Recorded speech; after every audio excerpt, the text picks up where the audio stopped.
Orang Belanda sangat menarik, biasanya akan memasang jembatan di atas air. Tapi mereka membuat jalan di bawah air. Apakah tidak takut air akan masuk ke dalam?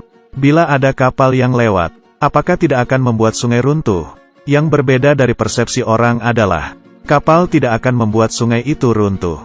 Menurut prinsip Archimedes, kita tahu, sebuah benda yang mengambang, menggantikan volume air yang sudah pasti. Beratnya setara dengan berat mengambang. Bisa juga dikatakan, di saat sebuah kapal melewati jembatan, dia akan menambah berat, dan juga mengeluarkan jumlah air yang sama. Air ini mengalir ke daerah yang lebih luas. Sungai akan runtuh. Bila jembatan air ini ditutup di area kecil, dan tekanan air dari kapal tidak bisa mengalir keluar, hanya dengan menambah jumlah air di sungai, dan air dari kapal, akan didistribusikan secara merata di lingkaran kecil ini. Di saat membangun jembatan ini, dari awal sudah memikirkan masalah seperti ini. Sekat di sebelahnya juga cukup kuat untuk menahan gelombang air. Karena itu tidak perlu meragukan keamanannya. Tapi kenapa arsitektur tidak membangun jembatan di atas air, tapi malah membangun di bawah sungai? Pada awal perencanaan proyek, sudah ada jembatan gantung, rencana feri dan terowongan. Pada akhirnya mereka memilih jembatan air, karena jalan tol ini adalah bagian dari jalan tol N302. Jembatan gantung dan feri akan mempengaruhi efisiensi lalu lintasnya, dan biayanya sangat tinggi. Kedalaman jembatan air adalah 3 meter. Bisa membiarkan kapal kecil, mobil kecil, orang jalanan dan sepeda untuk melaluinya.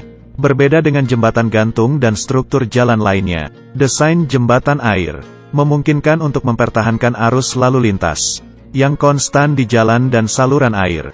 Jembatan air selesai dibangun pada tahun 2002. Meskipun tidak ada catatan, tapi dia sudah pasti adalah salah satu parit terpendek di dunia. Juga yang paling menarik, kreativitas manusia terlalu hebat. Kamu pernah melihat orang menggali lubang di tanah, tapi kamu pernah melihat menggali lubang di laut kah? Tapi kenapa orang harus menghisap air laut dan menggalinya menjadi lubang? Sebenarnya apa gunanya? Ini karena sedang memperbaiki jembatan di atas air yang lebih dalam. Susah untuk langsung menghisap air dan masuk ke dalam laut.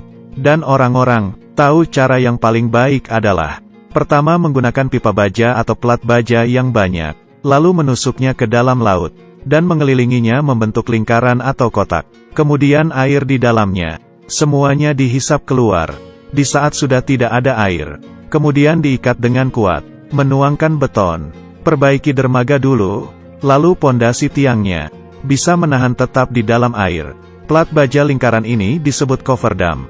Sedang dalam pembangunan proyek pemeliharaan air, untuk membangun fasilitas yang tahan lama.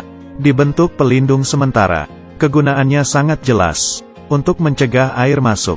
Itu juga dapat menopang dinding lubang pondasi. Setelah sudah selesai diperbaiki, akan melepas cofferdam, lalu lanjut memperbaiki selanjutnya. Tapi masalah datang bila di saat cofferdam, air pasang naik membanjiri cofferdam. Di sini harus mengagumi kepintaran manusia. Demi menghadapi segala resiko, orang harus membuat tuntutan keras pada cofferdam. Pertama, strukturnya harus stabil, kedap, tahan benturan dan keras. Sebenarnya strukturnya sangat mudah, dan mempermudah untuk dibuka dan perbaiki. Kemudian dalam pemasangan, akan membuat aliran air lancar, tidak ada gerusan. Kemudian ketinggiannya harus lebih tinggi selama konstruksi. Kemungkinan akan muncul ketinggian air yang paling tinggi. Selain itu, yang paling dipeduli oleh orang adalah uang. Harga terlalu mahal juga tidak bisa. Jadi sesuaikan dengan kondisi setempat, sesuai dengan biaya dan resiko, keandalan dan faktor lainnya. Menemukan cofferdam tanah batuan, cofferdam rumput tanah, cofferdam tumpukan kayu, cofferdam sangkar kayu, cofferdam plat baja, mengunci pipa cofferdam, cofferdam beton.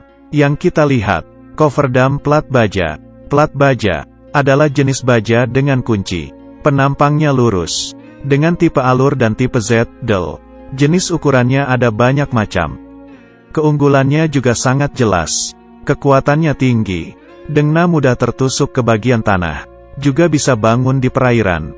Mencegah air masuk dengan baik. Dan bisa menyesuaikan dengan keinginan. Membuat bentuk yang berbeda-beda. Bisa dipakai berkali-kali. Karena bentuknya yang sering digunakan.